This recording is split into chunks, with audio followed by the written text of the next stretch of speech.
तुम इस खानदान के लायक ही नहीं हो, न ही मेरे बेटों के। मैं तुम्हें मार डालूंगी। अदनान भी कुछ नहीं कर पाएगा इस मामले में, याद रखना। देखो, ये गाड़ी हमें जमरुद की शादी पर ले जाने वाली है।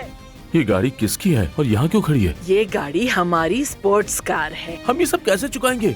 मेरी बेटी अमीर हो गई तो मैं भी अमीर हो गई, इसलिए अब मेरा और तुम्हारा मुकद्दर एक नहीं रहा। तो खुदारा दूर रहा करो मुझसे। कल रात किसी ने सानिया के घर में घुसकर उसे मारने की कोशिश की है। एहसान गाजी अंतब से जनाब। एहसान, आप पर तो बहुत कुछ गुजर गया, लेकिन भाभी एक अजीम औरत है, बहुत मोहब्बत करती हैं आपसे। कबूल है। कबूल। आज से आप दोनों मियाँ बीवी हैं। आदिल साहब ने जो कुछ मेरे नाम किया था वो मैं अदनान के नाम करती हूँ। इस सूरत हाल में दमीर खान होल्डिंग के नए सदर अदनान दमीर खान होंगे। क्या तुम वाकई मुझसे मोहब्बत करती हो? अपनी जान से भी ज्यादा करती हूँ। अगर तुम कहते तो मैं अपनी जान कुर्बान कर देती।